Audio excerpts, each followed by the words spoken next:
Chapter 2, The Range Wars.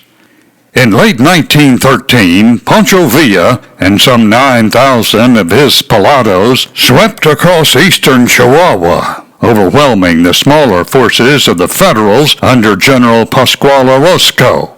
In January 1914, Ojinaga fell to the Villistas. Orozco and some 2,000 troops abandoned Ojinaga and turned back into the interior to continue the fight another day. The troops that were left behind and thousands of civilian refugees fled before the onslaught and crossed the river to Presidio, Texas. Among the civilian refugees was General Luis Terrazas, the largest landholder in Chihuahua, who left behind thousands of head of cattle. Within 48 hours of the fall of Ojinaga, Villa's army withdrew for a push on Mexico City, leaving behind a small force under General Ornelas to defend the town. Any semblance of law and order that existed under the Federals was now gone. With the region in disarray, the Cattle Raisers Association began to think in terms of recovering stock that had been stolen in Texas and taken into Mexico, as well as the recovery of the cattle of Luis Terrazas, who was a member of the association. An agreement was reached between the Texas Rangers, the Customs Service, the association, and the Nelson Morris Cattle Company that owned the Big Tio Ranch in Mexico. Brown Pascual, whose wife owned the Palace Hotel in Sierra Blanca, was dismissed as foreman of the Tio in September 1914 and replaced by H.L. Roberson. Roberson had started to work for the association in 1911 and a few months later joined the Texas Rangers. He was now back on the association payroll. The Tio crew was replaced by Company B of the Texas Rangers, as well as customs officers and association range inspectors, a total of 25.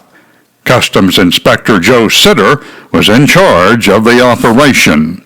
The Nelson Morris Cattle Company was to profit by receiving a percentage of the stock brought out of Mexico in return for the use of the ranch as a base of operations. At the time, Texas Rangers and range inspectors were hired off the street, and the only requirement was that they be good with a gun and willing to use it. This would become apparent with the wanton killing of Mexicans and the taking of their stock as the campaign got underway. There were those along the river near Sierra Blanca that traded peacefully with the Mexicans. It was during these meetings that the terror was described that the Tio hands were creating. The trading began to diminish rapidly as the raids continued, causing ill feeling toward the Tio by those involved. The abandonment of the Terrazas cattle would in itself create a small war. Chico Cano was one of the more colorful of the bandit leaders and joined in the fight for the Terrazas cattle. He sold many head of these cattle to the Love brothers of Sierra Blanca at $5 a head.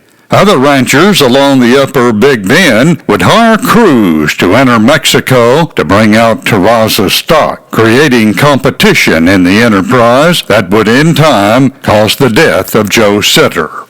Chico Cano and Joe Sitter had locked horns before.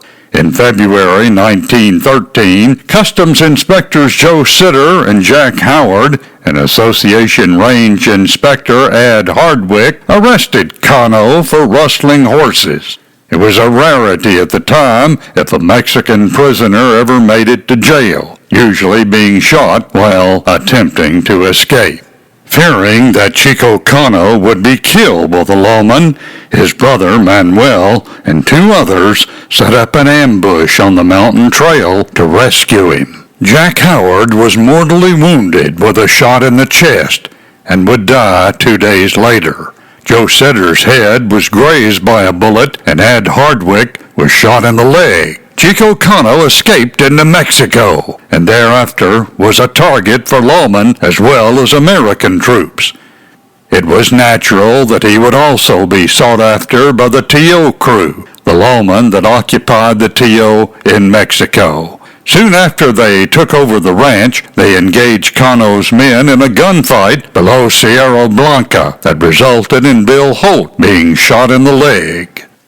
Antonio Reyes, at least a captain, stationed at San Antonio, Chihuahua, after hearing of the atrocities being committed by the T.O., marched with his company on the T.O. headquarters and arrested Roberson and a dozen or so men there. Graham Barnett spurred his horse into a run and escaped in a hail of gunfire. Barnett returned to Texas and was able to report the taking of the men to American authorities.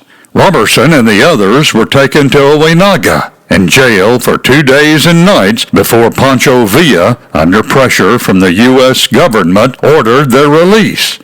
Villa had representatives in Washington and knew many members of Congress were already calling for the invasion of northern Mexico to protect American interests. The arrest of the men, who were perceived as ranch employees, could trigger that action. As the released men made their way back upriver, Robertson, being angry with Mexicans in general after the arrest, shot and killed 3 of them. They came across at different points along the Rio Grande.